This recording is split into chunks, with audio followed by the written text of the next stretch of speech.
நமது கலாச்சாரம், நமது பண்பாடு எப்போதும் நம்முடன் நீடித்து இருக்கும். சப்ஸ்கிரைப் திலக். மகனே, கொஞ்சம் இரு மகனே. முதலில் உன் தந்தை பருகட்டும் மகனே. உன் தந்தை பருகட்டும்.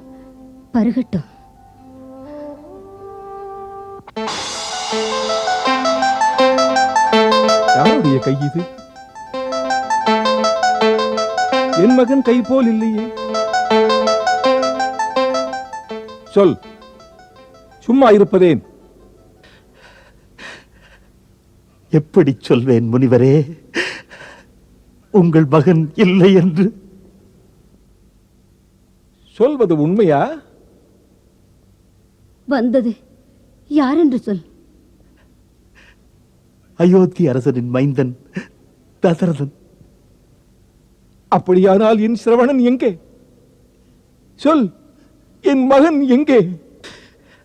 தாம் தண்ணீர் அருந்துங்கள். உங்கள் மகன் அனுப்பினான். இல்லை, அவன் வராமல் தண்ணீர் குடிக்க மாட்டோம்.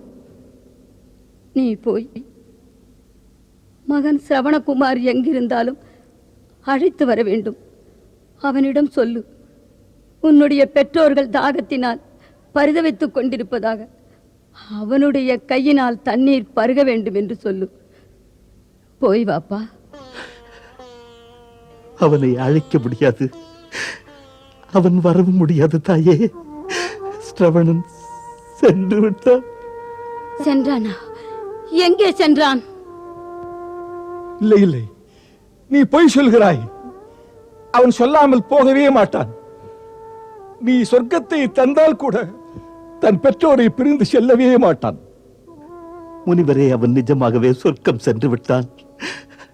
ஆம், எதிர்பாராமல் நடந்தது. குடத்தில் தண்ணீர் நிரப்பும் ஓசை கேட்டு யானை என்று தவறாக நினைத்து ஒலிகட்டு குறிவைத்தேன். அது உங்கள் மைந்தனை தாக்கி அவன் உயிரை குடித்து விட்டது. இல்லை, என் மகன் சிரவணன் சாகவில்லை. அம்மா, அம்மா, கொஞ்சம் தண்ணீர் பருகுங்கள். இது தங்கள் மகனின் இறுதி பிரார்த்தனை. அடே கொலைகாரா, உன் கையால் பருகுவேன் தண்ணீர். மைந்தன் தான் தண்ணீரை பருகத் தர வேண்டியவன். வாழ்விலும் மரணத்திலும் சிரவணா, மகனே சிரவணா, பெற்றவளை தவிக்க விட்டு போய்விடாதேடா என் மகனே. போய்விடாதேடா என் மகனே, நானும் வருகிறேனடா மகனே. மகனே, மகனே, மகனே.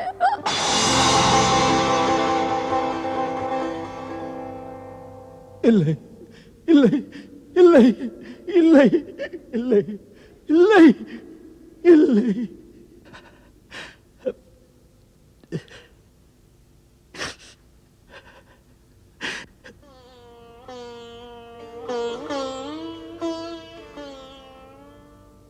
எங்கள் மைந்தனின் இறுதி ஆசையை நிறைவேற்ற அல்ல, யமனாக நீ எங்களுக்காக வந்திருக்கிறாய். ஆம், யமனாக வந்திருக்கிறாய். தசரதா, இருக்கிறதா இன்னும் ஒரு அம்பு உன் கையில்? இணையட்டும் அது உன் வில்லில், பாயட்டும் அது என் மார்பில், சாயட்டும் உடல் மண்ணில். மன்னியுங்கள் முனிவரே, மன்னியுங்கள். மன்னிப்பா? உனக்கு மன்னிப்பா? அட நீச்சனே, என்ன தைரியம்! ஒன்றுமறியாத எங்களுடைய மகனை உன் அன்பு பயிற்சிக்கு இரையாக்கி மன்னிப்பு கேட்கிறாய். கொலைகாரா, ஒரு குடும்பத்தையே நீ இன்று சாகடித்தாய்.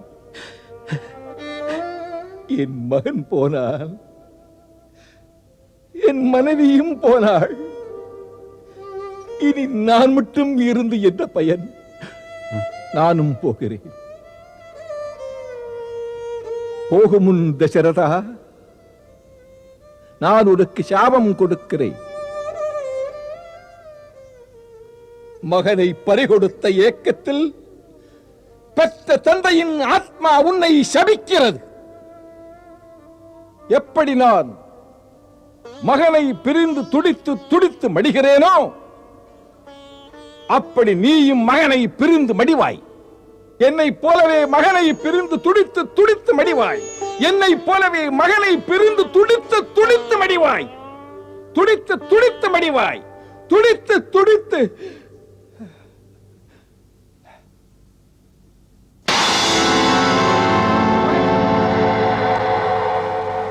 அதோ பார், முனிவர் சாபம் கொடுக்கிறார். முனிவர் சாபம் கொடுக்கிறார். அதோ பார், முனிவர் சாபம் கொடுக்கிறார். அந்த முனிவர் சாபம் கொடுக்கிறார். முனிவர் முனிவர் எனக்கு சாபம் கொடுக்கிறார்.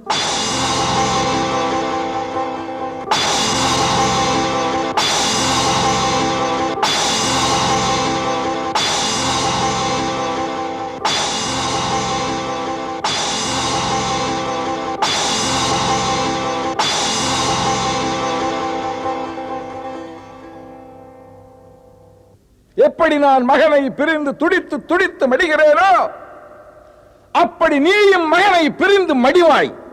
மகனை பிரிந்து துடித்து துடித்து மடிவாய். மகனை பிரிந்து துடித்து துடித்து மடிவாய். என்னை போல் மகனை பிரிந்து துடித்து துடித்து மடிவாய். துடித்து துடித்து மடிவாய். துடித்து துடித்து மடிவாய்.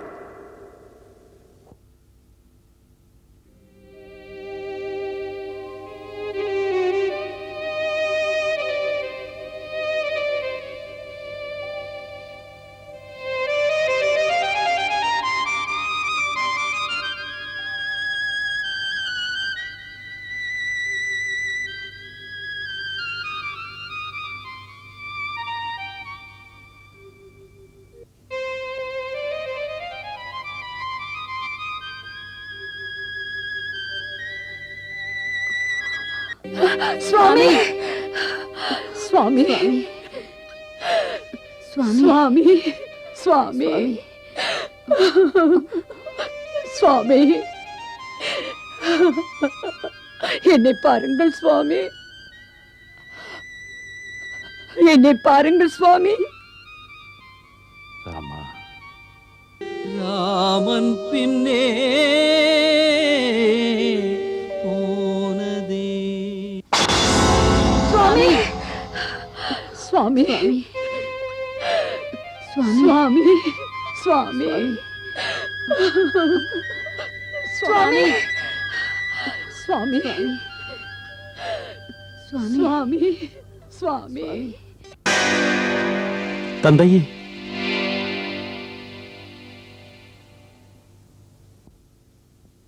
என்ன விஷயம் அண்ணா? ஏனோ புரியவில்லை. நம் தந்தையின் தேர் ஆகாச மார்க்கமாக தென் திசை நோக்கி விரைந்து செல்கிறது. நாம் அயோத்தியை விட்டு வந்ததிலிருந்து தங்கள் ஞாபகம் அப்பாவிடமே லயித்திருக்கிறது. அதனால்தான் அப்படி ஒரு தோற்றம். அவ்வாறே ஆகட்டும். மனது அமைதி பெறட்டும். ஓ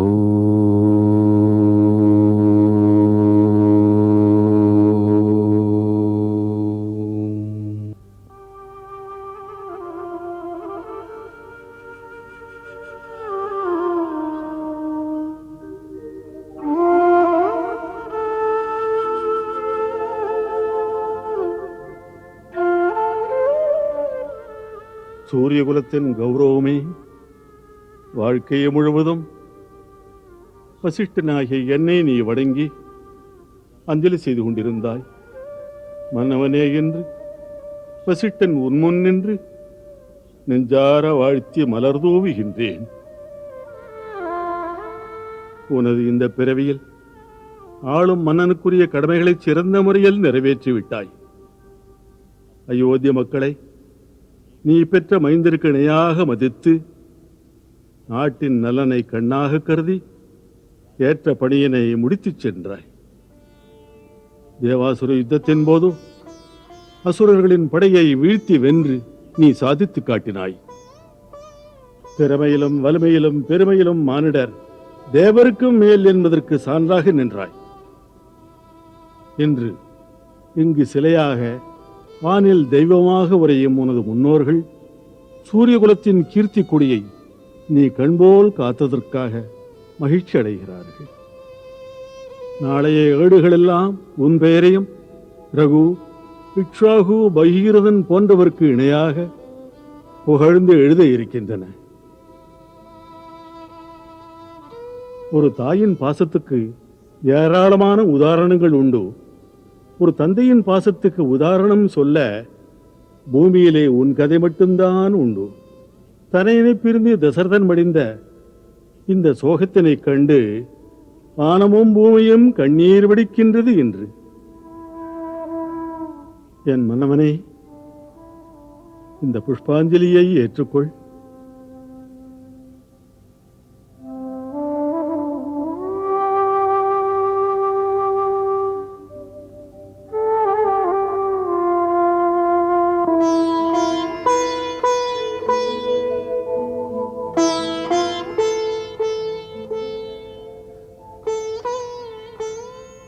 எனது சக்கரவர்த்தி, உங்கள் அன்பு கொடி பறந்த ராஜ்யத்தின் அனைத்து மக்கள், அமைச்சர்கள் மற்றும் ஊழியர்கள் சார்பில் உங்கள் திருவடியில் விழிநீரும் மலரும் தூவுகின்றேன்.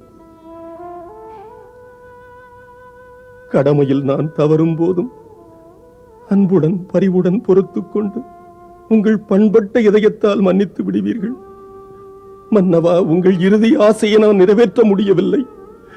அந்த தவறுக்காக என் நெஞ்சம் கலங்குகின்றது, கண்ணீர் வடிக்கிறது. பால்ய தோழரே, முடிந்தால் சுமந்தரனை மன்னித்து விடுங்கள்.